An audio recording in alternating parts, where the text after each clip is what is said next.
ନା ତାଙ୍କର ସୀତା ମାଉସୀ। ଗାଁରେ ତାଙ୍କୁ ସମସ୍ତେ ସୀତା ମାଉସୀ ବୋଲି ଡାକନ୍ତି। ସେ ସମସ୍ତଙ୍କର ବହୁତ ପ୍ରିୟ। ବାହାରୁ କୋଉଠୁ ଆସି ସିଏ ଏ ଗାଁରେ ଘର କରି ରହିଥିଲା ତ ସେଇଥିପାଇଁ ତାକୁ ସମସ୍ତେ ମାଉସୀ ବୋଲି ଡାକନ୍ତି।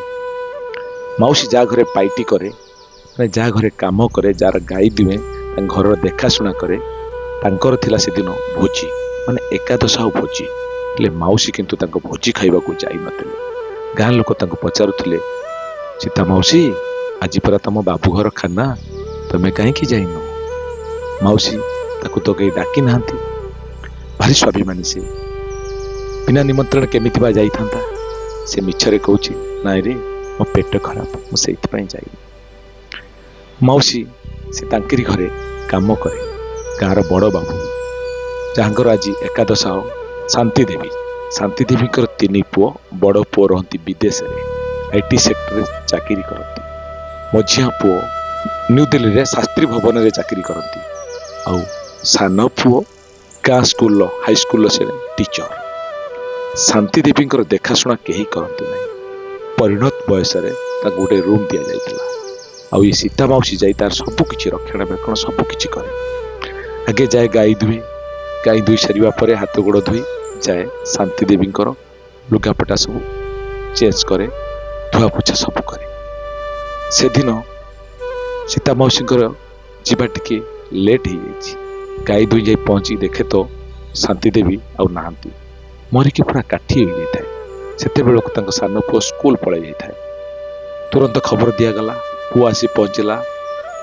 ବହୁ ବଡ଼ ବଡ଼ ବାବୁମାନେ ଆସି ପହଞ୍ଚିଲେ, ଫୁଲ ତୋଡ଼ା ସବୁ ଗଦା ହେଇଗଲା। ତାଙ୍କ ପୁଅ ଆସି ପହଞ୍ଚିଲା ନ୍ୟୁ ଦିଲ୍ଲୀରୁ 3 ଦିନ ପରେ ଫରେନରୁ ଆସି ପୁଅ ପହଞ୍ଚିଲା। ବହୁ ଆଡମ୍ବରରେ ତାଙ୍କ ଏକାଦଶ କାର୍ଯ୍ୟ। ନେତା, ମନ୍ତ୍ରୀ, ବିଧାୟକ, ଜିଲ୍ଲାପାଳ, SP ସବୁ ଆସିଥାନ୍ତି।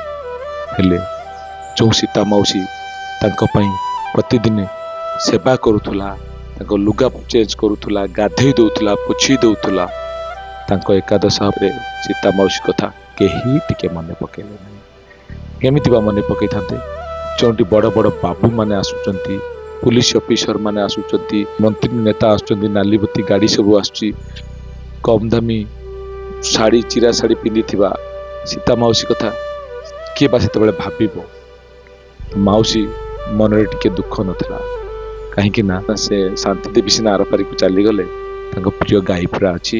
ବାବୁଙ୍କର ସବୁ ଅତିଥି ମାନେ ଯିବା ପରେ ପୁଣି ସେ ଆସିବ, ଗାଈର ସେବା ଶୁଶ୍ରୂଷା କରିବ।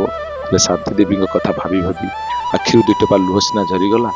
ଆଉ ସେଦିନ ସୀତା ମାଉସୀ ଖାଇ ନଥାଏ। ବାବୁ ଘର ଖାନା ଖାଇବ ବୋଲି ସେଦିନ ସେ ରୋଷେଇ କରିନଥିଲା। ଆଉ ରାତିରେ ଆଖିରୁ 2 ଟୋପା ଲୁହକୁ ଝରେଇ ଶୋଇଗଲା। ଏମିତି ଭୁଲ କେହି କରନ୍ତୁ ନାହିଁ। ଅତୀତଟାକୁ କାହିଁକି ଭୁଲି ଯାଉଛନ୍ତି? ଯୋଉ ମାର ତ ସେବା ବୋହୂମାନେ କରୁନଥିଲେ, ପୁଅ କି ନାତି ନାତୁଣୀ କରୁନଥିଲେ, ଯିଏ ମାର ସେବା କରୁଥିଲା, ସେଇ ଲୋକଟିକୁ ଟିକେ ଡାକିଥିଲେ, ଗଣ୍ଡେ ଖାଇ ଦେଇଥିଲେ, କଣ ଅସୁବିଧା ହେଇଥାନ୍ତା?